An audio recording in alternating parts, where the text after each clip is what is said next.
Hello and welcome to Views on News. I am Jawad Hami. Now we are going to talk about the major outcomes of the 23rd meeting of the Shanghai Cooperation Organization's Council of the Heads of the Government that took place on 15th and 16th of October here in Pakistan. And we'll also be talking about the major things which were discussed and deliberated upon in that particular high-level mood.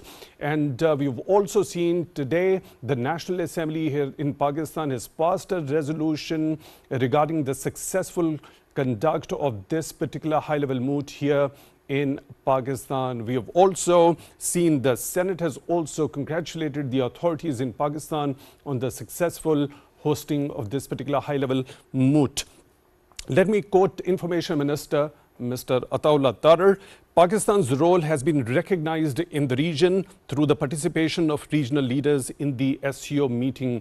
Unquote. Let's specifically talk about what was deliberated upon in that particular high-level mood. The leaders, the high-ranking officials and the delegates of the member states of the Shanghai Cooperation Organization deliberated upon deepening economic ties through trade, investment and infrastructure development, promoting regional security and stability, enhancing cooperation in agriculture, energy, transportation and tourism, fostering people-to-people diplomacy and cultural exchanges, supporting joint scientific research and innovation. Also, the member states agreed to implement the SCO Economic Development Strategy 2030 and Multilateral Trade and Economic Cooperation Program. They also agreed to establish the SCO Development Bank, Development Fund and Investment Fund.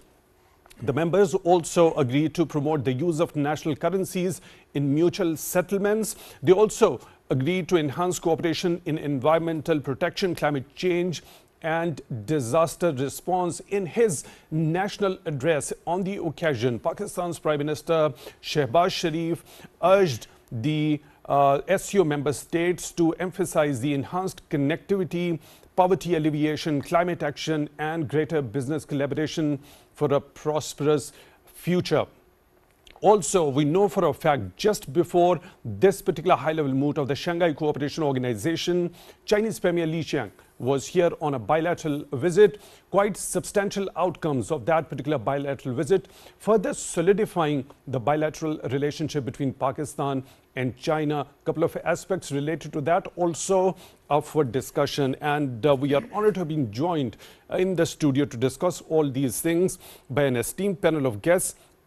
Mr. Almas Haider Naqvi, he's expert foreign affairs. Mr. Naqvi, thank you very much for your time, for being with us on the show tonight. Really appreciate that. Also in the studio, we are honored to have been joined by Rear Admiral, retired Faisal Shah, senior analyst. Mr. Shah, thank you very much for your time, also for being with us on the show tonight. Really appreciate that. Also in the studio, we are honored to have been joined by Ms. Arubah Saleem. She's Director, Public Relations, China Chamber of Commerce in Pakistan. Arubah, thank you very much for your time, also for being with us on the show tonight. Really appreciate that. Now, let's begin the discussion with you, Mr. Naqvi.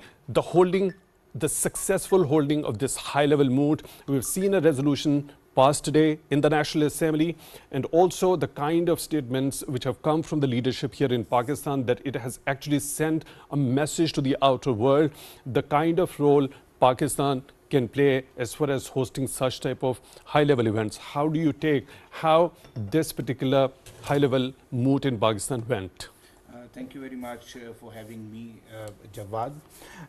In my understanding, holding and conducting successful Shanghai Cooperation Organization's session of heads of the government, and in my understanding, it's very significant and important for three aspects. First, it's in a multilateral organization.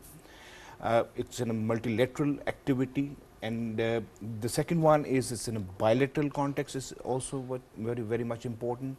And the third one, in terms of projection of Pakistan's soft image. So three aspects are the outcomes we can say. So as far as the multilateral aspect is concerned, in my understanding, in this session, the Shanghai Cooperation Organization reached to some substantive ideas and some very concrete ideas to implement. For example, as you mentioned, that uh, SCO Development Strategy 2030. So that focuses basically 4 areas: green agenda, then promotion of trade, business, and investment. So this is very important, and that strategy required strategy for implementation. So Pakistan has proposed that we should have a concrete action plan to implement such kind of strategy. This is very important. So the second, if you look at the joint communique, you can identify that how that communique identified the key issues, how that global economy is suffering from, for example, the rapid advancements in interconnectivity, IT, digitalization, artificial intelligence, and virtual and digital assets, and specifically e-commerce. So another aspect that communique identified, in my understanding, they were concerned, SCO member states are concerned with the reduced investment flows, then disruptive supply chains, and then uncertainty in global economic financial markets especially, and then protectionist measures. This is very crucial for the global south, in my understanding. So regarding these 3 points that you talked about, reduced investment, also those protectionist policies, of course, the role and the responsibility of this particular regional forum naturally increases manifold. Am I correct on? Yes, definitely, definitely. It's very important. Now, the member states of the SCO, they are concerned about these are the developments. It means these kind of the issues will be addressed in the strategy, development strategy 2030. Right. Admiral Shah, when we talk about this successful conduct of this particular high-level mood here in Pakistan, of course, a lot of preparations were put in by the authorities. It happened to be really a success, a joint communique, a broader consensus we have seen on a number of issues the region overall is faced with. How do you look at that first? And secondly, the major outcomes, the key takeaways from this particular second highest forum of the Shanghai Cooperation Organization. Thank you, Jawad. Thank you very much for having me here. I think there are 3 to 4 ways of looking at it. Number one is, first of all, the holding of this summit in Pakistan. I think commendable efforts have been put in by the government and all the organizations and departments under the government for successful holding of this summit. What is the measure of success? The measure of success of such events is that the dignitaries, the guests from other countries, they come with peace of mind to your country. They have comfortable stay over here. They have conducive environment to talk whatever they want to talk about, and then they go back to their country happily. So in all these domains, they were 10 out of 10. You see that every dignitary, every leader congratulated Prime Minister for successful conduct of summit. They had good hospitality, they enjoyed good hospitality, they enjoyed courtesies. Even the tweet from Indian External Affairs Ministers is indicative of that. And I think that brings laurels to the government and commendation to the government that this has been successfully held after so many years. So many international leaders came to Pakistan, especially. Of course. Now, second aspect of looking at it is through the SU prism. I was going through the communique, and Mr. Almas has also highlighted some of the aspects. I think there is nothing left out of it.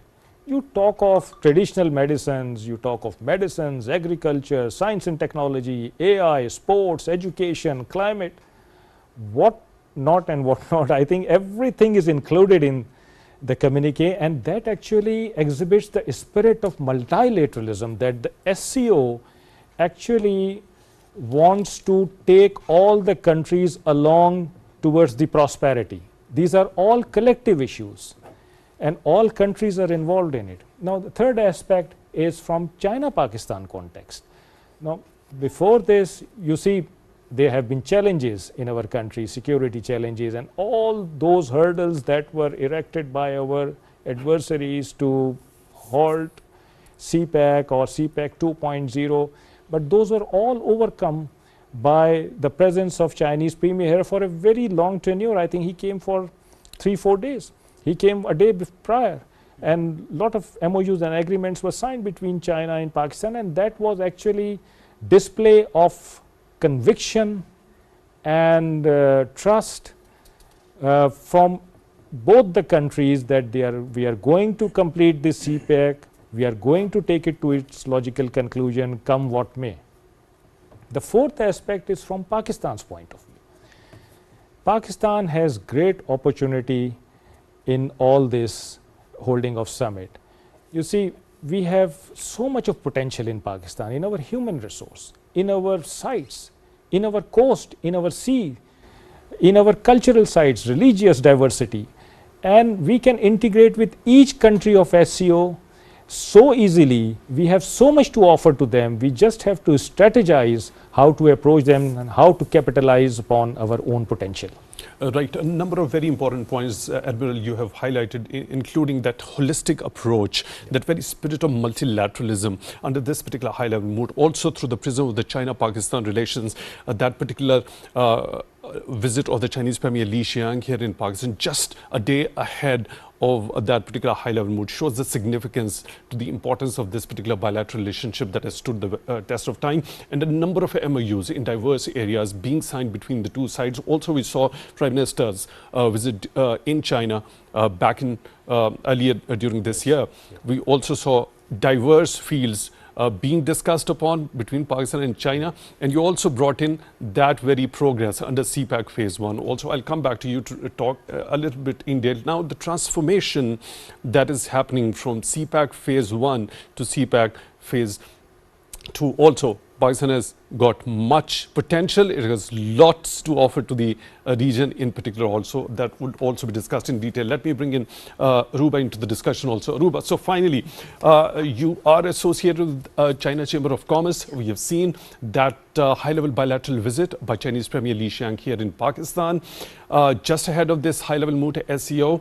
So when we specifically talk about the consolidation of that time-tested friendship between Pakistan and China, how bigger an impetus this particular bilateral visit of the Chinese Premier gave this time around just before the start of the SCO mood?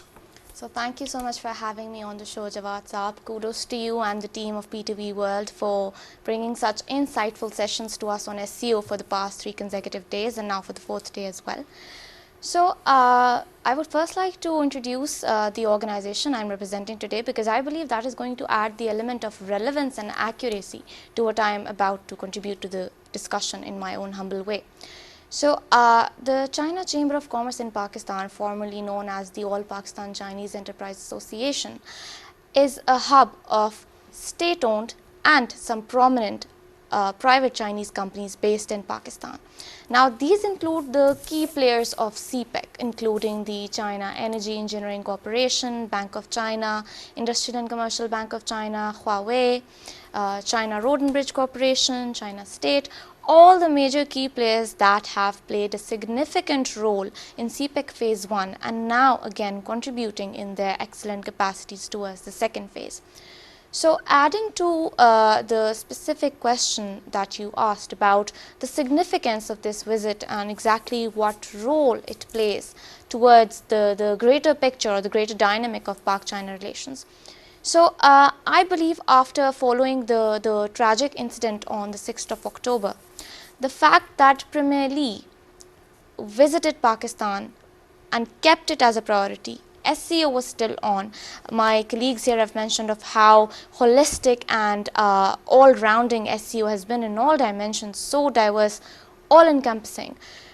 The fact that China was there, the fact that Chinese companies were there, it basically contributes to the strength of the relationship between Pakistan and China, and it sends out a very important message to the whole world that Pakistan is here.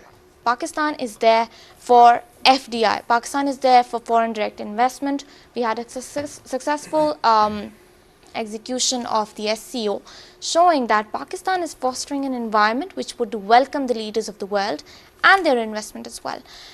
In this regard, I would like to particularly highlight the role the Chinese companies have played in the first phase of CPEC, as you had questioned earlier.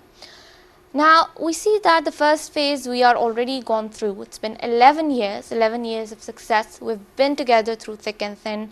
The energy bottlenecks, major bottlenecks, they've been overcome by Pakistan. We no longer face those long hours of load shedding, thanks to the contribution of the Chinese companies in the power sector. We recently launched this report on Sunday. Excellency Yustafa Zagilani was there, Chinese ambassador was there, information minister was there. And all of this is to contribute to the fact of how the first phase of CPEC has enabled Pakistan in overcoming its major challenges pertaining to infrastructure and the initial laying down of a technological structure for the country. Now in the second phase, as my colleague here highlighted, of the MOUs that were being signed on the sidelines of SCO. Again, SCO is a big forum, 10 mega nations of the Eurasian region, very closely connected through culture, trade, economy, business. What is there for Pakistan that is very much tangible and at hand at the moment is if we look at all the MOUs and how diverse fields they were encompassing, all the MOUs that were signed. Off the top of my mind, we had MOUs being signed in the field of security, technology, agriculture, human resource development, sustainability, climate disaster overcoming, water reservation, flood security, food security.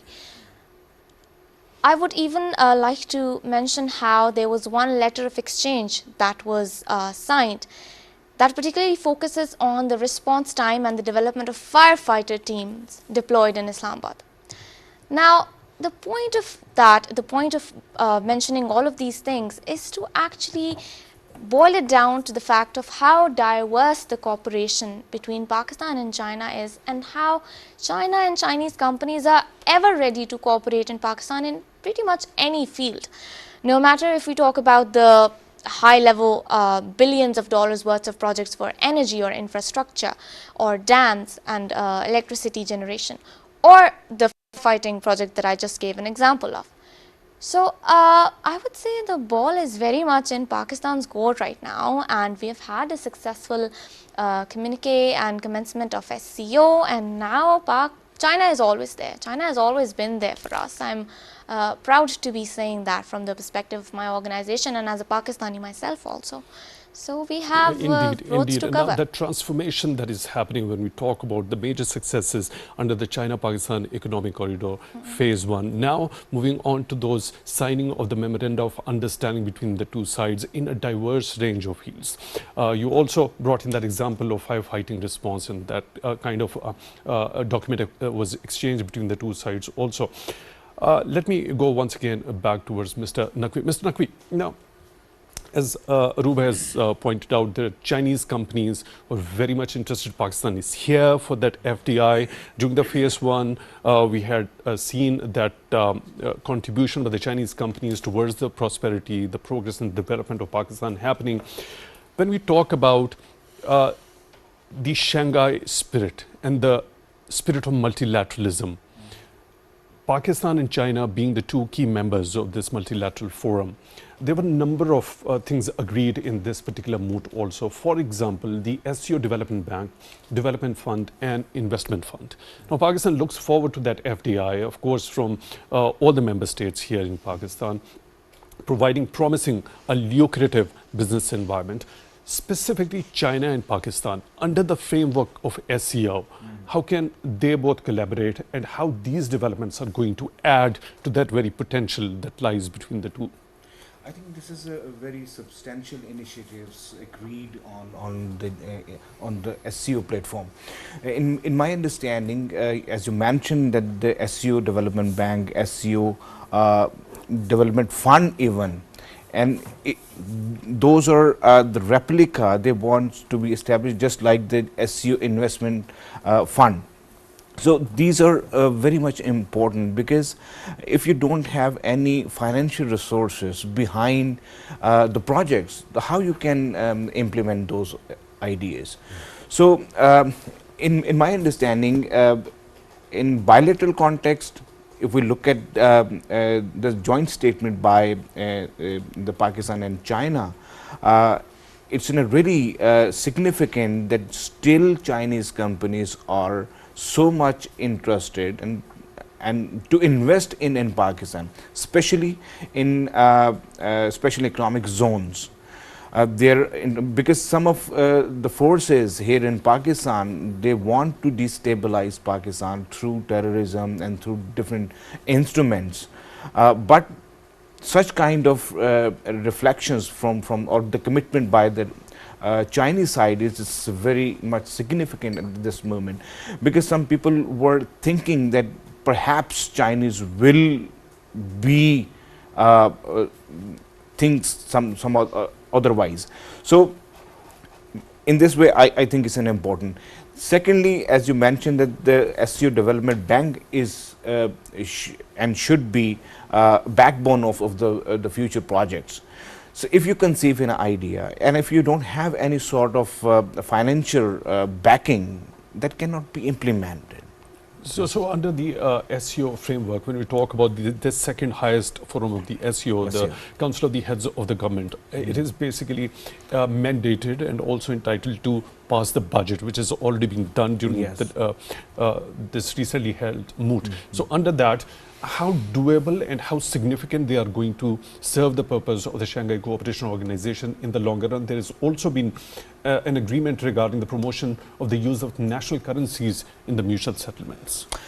This is significant in my understanding, because the SU members are now heading towards the de-dollarization. This is the major concerns for the member states. So they proposes the idea of the mutual settlements in local currencies. So in my information and analysis, we had a little bit progress, not at as we were expecting.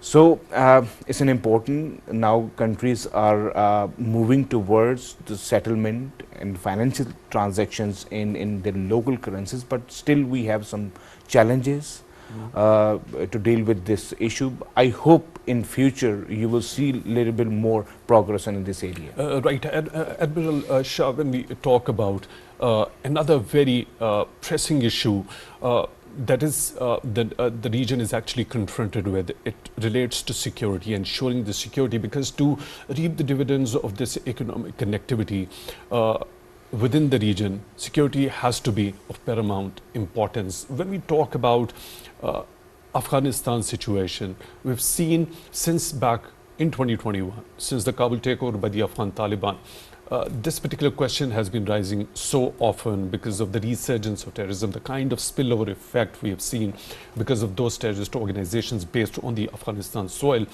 Being an observer state, we have seen they haven't been participating in this SCO since 2021.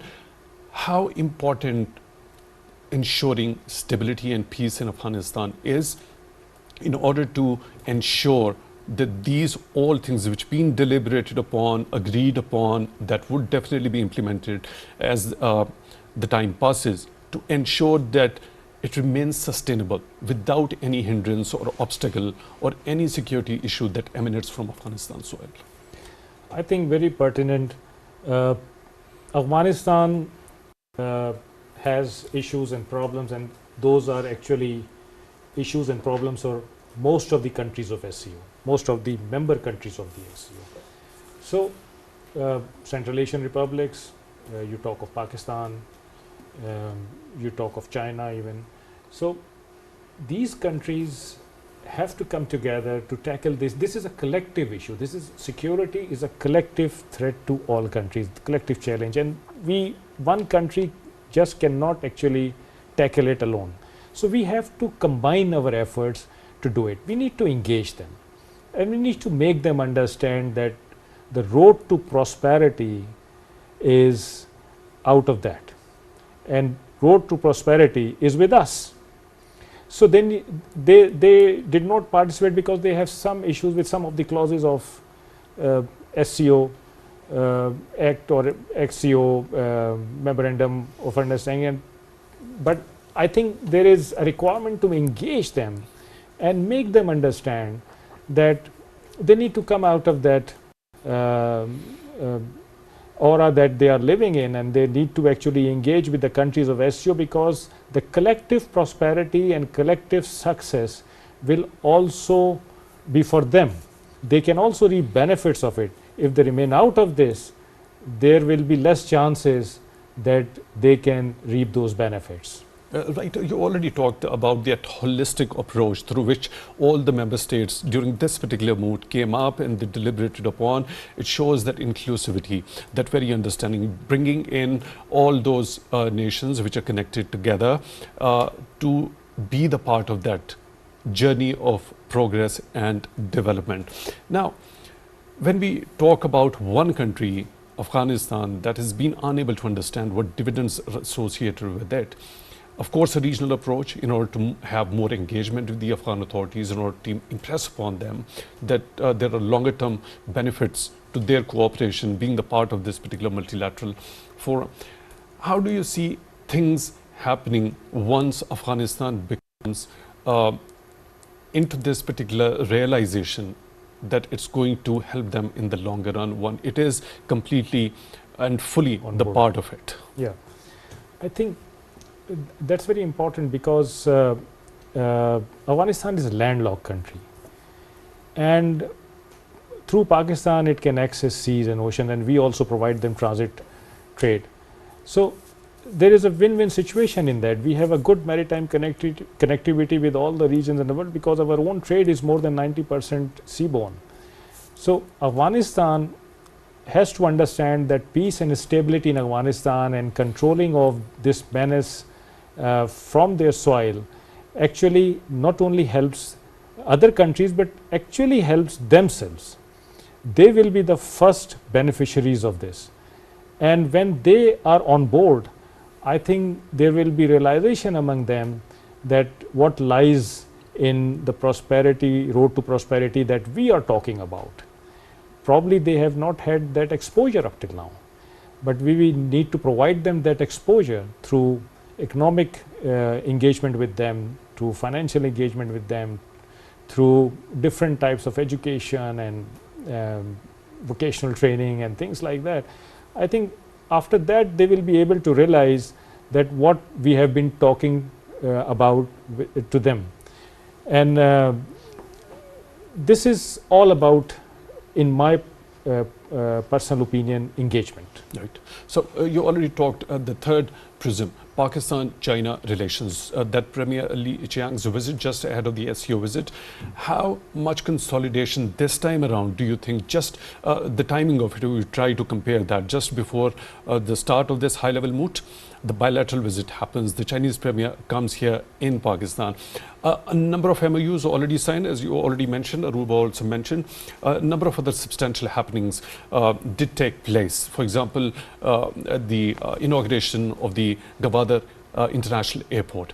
So how great an impact has this particular visit has actually given to already time-tested friendship between Pakistan and China? In fact, this was very important because you see, a few days before that, there was an ugly incident in Karachi. And there have been accidents and incidents all along, and there have been security challenges vis-a-vis Chinese engineers' presence in Pakistan. So it was suspected that probably some high-level delegation from China might not arrive, or they might only participate through video link.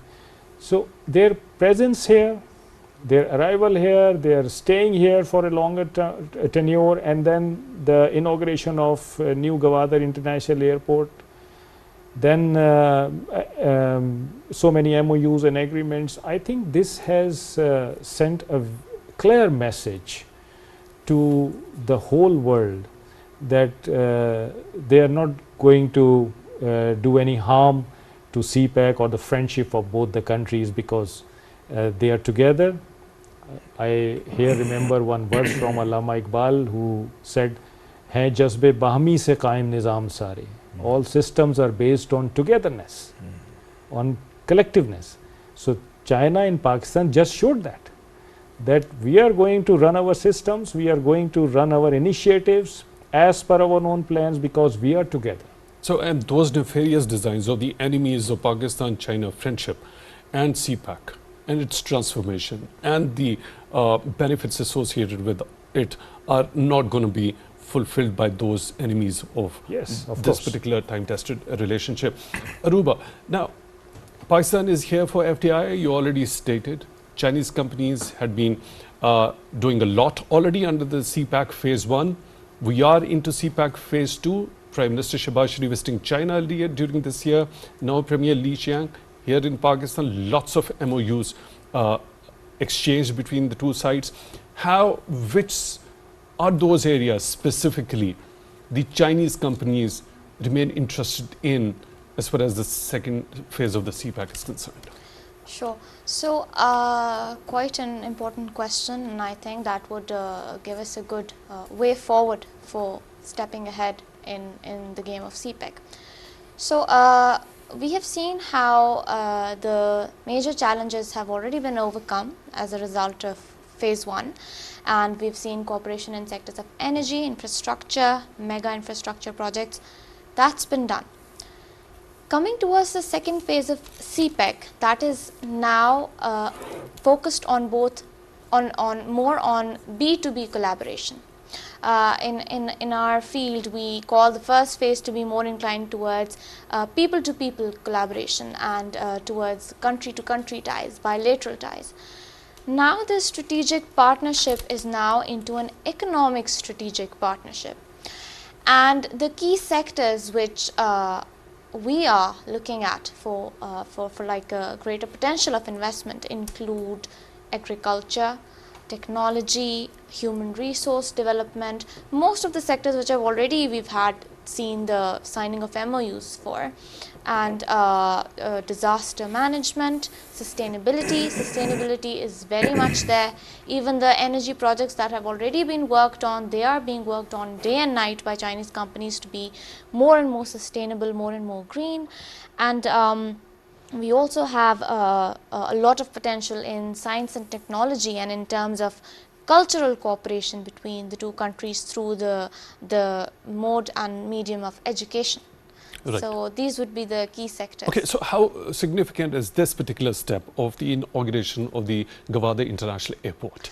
You already talked about this under CPAC phase 2, it's going to be more of B2B collaboration. Yeah. How this B2B collaboration is going to get that impetus from the inauguration and the operationalization of this airport in Gwadar?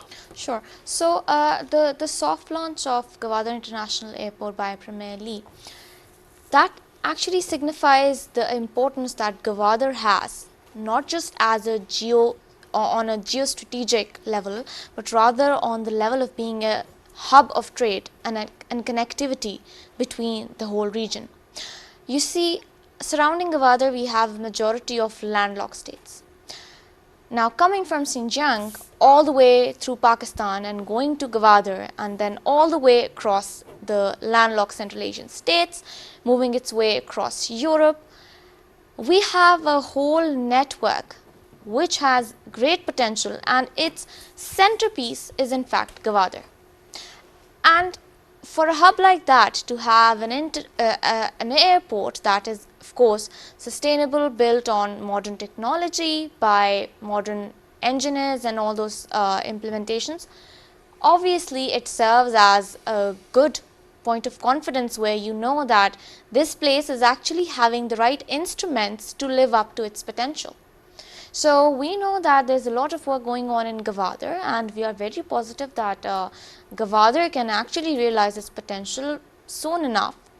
And the airport is, of course, going to play a very instrumental role in all of that trade and all of that exchange between people and the flying here and there, which is and especially B2B collaboration. Of course, because it is a trade, a hub of economy and trade, then again, business-to-business collaboration is a vital element of that. Right. Mr. Naqvi, lots of countries landlocked in the region. This idea of connectivity and visions for them from being landlocked to being land-linked. Land-linked. And the position of Afghanistan happens to be of immense importance. The peace, stability within Afghanistan, and also in light of that, how do you think Afghanistan should be approached regarding ensuring the security in the region firstly? Thank you very much, Jawad. I think it's a very important subject.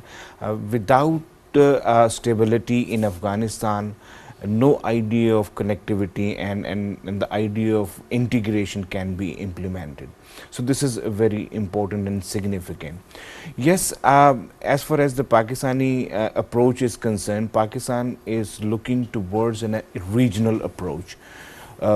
Pakistan don't want to recognize Afghan regime at this moment due to the reasons that Afghan regime do not fulfill the agreements. It's not only Pakistan, it's the entire international community, which is not ready, because there were certain promises that the de facto authorities Yes, had I'm made. coming to the point. Not just Pakistan, and definitely entire the region and international community. But if we specifically talk about the region, we should have to think our own ideas. Why we are not recognizing? Because in 90s we recognized Taliban regime. But even if that is used as a bargaining chip, of course, yes, if that is deliberated upon, what is the guarantee that they are going to fulfill those conditions? I mean, still Pakistan is concerned, so there has to be something, as the regional countries are also concerned with the conduct of the Afghan regime at this moment. So because they are not ready to comply with the Prime Minister agreements. has once again advocated that case of Afghan people having faced suffering over the last 2 decades, in particular during that war on terror.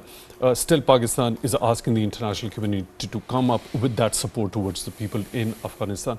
Unfortunately, we're short of time. There are a lot of other aspects. What about climate change? How do you think SCO, within its framework, these all countries in the region have the understanding regarding addressing the adverse impacts of climate change, especially when it comes to Pakistan's vulnerability? Pakistan had to bear the brunt of it, especially as in the manifestation of those floods back in 2022. I think this is a very important aspect at the SCO, because Pakistan is, the most vulnerable country in terms of the climate disaster. So, and this very much at the agenda of SCO. So, I think we need a collective approach in this regard.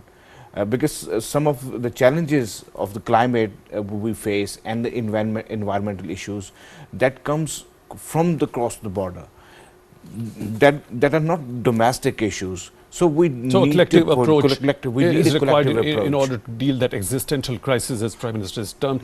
I'll have to wrap up the show. Admiral, please, your closing comments very quickly as to the overall understanding of yours regarding this particular SCO mood and the future prospects. I think, as I earlier mentioned, that there is great opportunity for Pakistan to actually engage with all the countries, because there are diverse issues that have been talked about, and we are relevant. These all issues are relevant to us. We have a lot of potential, and we need to actually explore our potential, exploit that, capitalize on that, and we need to offer so much to the SCO countries. We need to remain engaged with them. Now, after this, there will be sectoral meetings of every domain, and Pakistan has been participating in those sectoral meetings. Pakistan should continue participate in those meetings and chart the strategy. Point well taken. Arubah, your quick comments regarding as to what's happening on the front of the technology transfer. A very quick take regarding that. Perhaps we'll have a further discussion sometimes later. Sure. So we know that Pakistan has an extensive potential in terms of human resources and the youth particularly. We know how well integrated the youth of this time is with technology. China recognizes that potential, and we can see companies, Chinese companies which have great potential of collaboration with Pakistani market. We're already manufacturing very well on terms of mobiles and stuff. So I think it's good to keep that the pace potential forward. is huge, and they're eager to, come with their technology over here in Pakistan. Yeah. Ms. Arubah Saleem, Director of Public Relations at China Chamber of Commerce in Pakistan, thank you very much for taking time out for this particular show. Rear Admiral retired Faisal Shah, Senior Analyst. Mr. Shah, thank you very much for your time, also for being with us on the show tonight. Mr. Almas, Haider Naqvi, Expert Foreign Affairs. Mr. Naqvi, thank you very much for your time also for being with us on the show tonight. Really appreciate that. With that, we come to the end of today's episode. Till the next one, take good care of yourselves.